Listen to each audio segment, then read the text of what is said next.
Eu acho que eu posso considerar a infância do até os 10, 12 anos, né? E nessa época eu lembro que eu brincava muito na rua, na minha rua, e era uma rua sem saída. E nós chamávamos a rua de vila. Mas não era uma vila, né? Mas era porque todos os meus amigos moravam ali, as casas eram tudo perto, não tinha pouco carro passando porque era uma rua sem saída. E eu lembro que eu brincava muito de bicicleta lá, e além de outras coisas legais que eu não gostaria de esquecer também.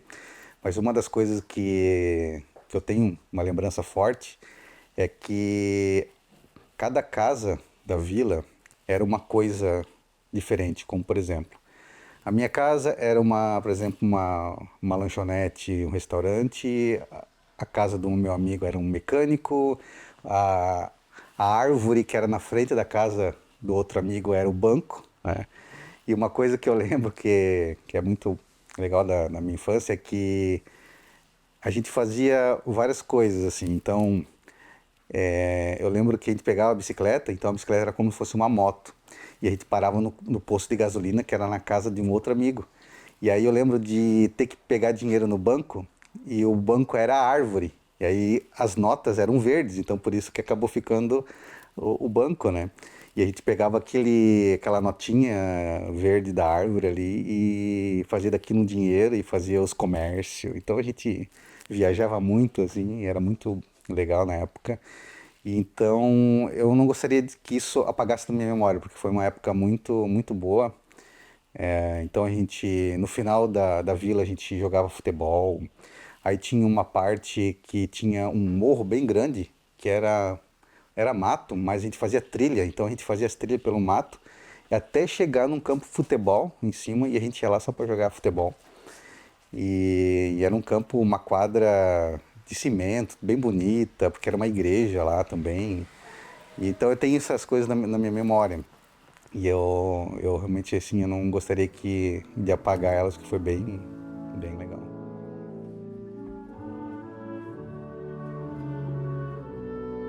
Da juventude, eu imagino que depois dos 12 anos, eu acho que uma fase muito legal dessa época foi quando eu andava de skate. E eu lembro que eu fazia tudo de skate. Eu ia para a escola de inglês de skate, eu ia para a escola estudar de skate.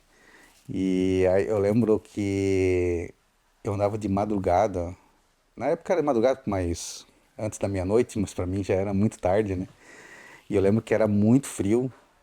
Eu lembro de olhar assim pro relógio da praça, tava marcando ali 3 graus, 4 graus. E eu de bermuda, andando de skate com meus amigos, assim. Então essa parte da minha juventude foi legal porque eu comecei a sair da vila, né? Comecei a conhecer outras pessoas, conheci. Eu lembro que na época eu andava com muitos grupos, e aí quando eu entrei quando comecei a entrar na adolescência, eu conheci muito mais grupos. Então eu tinha um grupo da vila quando eu era criança, que eu ainda mantive, tinha um grupo de skate, tinha um grupo da onde eu fui morar, num novo bairro. E todas as fases, todos os grupos foi muito legal. Eu lembro que a gente se reunia na casa de amigos, inclusive na minha também, e fazia campeonato de videogame, de futebol, de videogame, assim, o FIFA. Eu tinha FIFA naquela época. E a gente fazia campeonato, então juntava todo mundo lá em casa, porque eu sempre ficava sozinho em casa, minha mãe trabalhava. Então lá em casa era meio que um point. Então eu tenho essas lembranças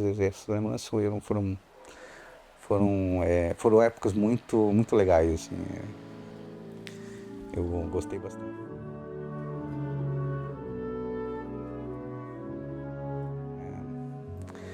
Quando eu conheci a Dai, nós éramos muito, muito jovem.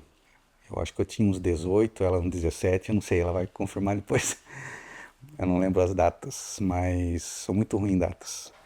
Mas então a gente curtiu muito junto. A gente saía, a gente conhecia, como eu tinha também vários grupos diferentes, ela acabou conhecendo meus amigos e a gente ia de um grupo para o outro, a gente ia para a praia com um grupo, depois ia para uma festa com outro grupo, fazia amizades entre casais também, porque daí o grupo de casais também acaba sendo um grupo porque a gente se identifica mais, né?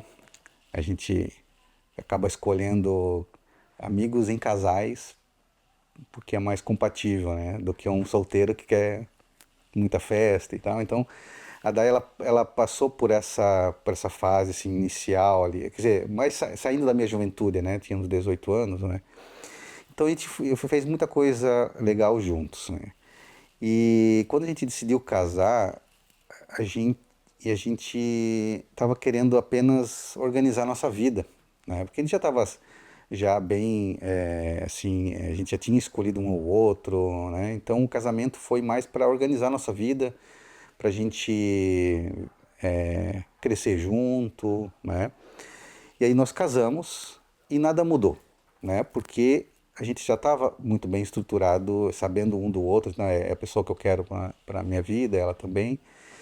Então, o casamento foi algo mais para organizar mesmo. Mas um ponto que marcou a nossa vida foi no nascimento do Arthur. Ali, eu, pelo menos da minha parte, entendi que não é mais eu e a dar ele, entende? Agora, a nossa vida, ela está dedicada a um novo ser que está ali do teu lado, que depende totalmente de você. E isso me marcou bastante. Acho que ali foi um marco, sabe? Um breakpoint, assim, né? E eu lembro que quando o Arthur chegou em casa pela primeira vez, depois da maternidade, ele dormiu no meio da gente, no nosso meio, né? E eu lembro que a posição que eu fiquei, que eu fui dormir assim, ó, olhando para ele, eu acordei intacto, sem se mexer, porque eu tinha medo de dormir em cima dele, né? Então ali eu percebi assim, ó, o nível de responsabilidade que eu tinha a partir daquele momento, sabe? Então ali realmente já não era eu sozinho ou eu a Dai, nós éramos já uma família que um dependia do outro, né? Então aquele ponto ali me marcou. É a chegada do Arthur em casa. Nem tanto na maternidade, porque na maternidade ainda tem todo o estresse da maternidade, né? Que a gente tá ali tenso, mas quando o Arthur chegou em paz dentro de casa, ali eu via, não, agora mudou. Agora a responsabilidade é outra.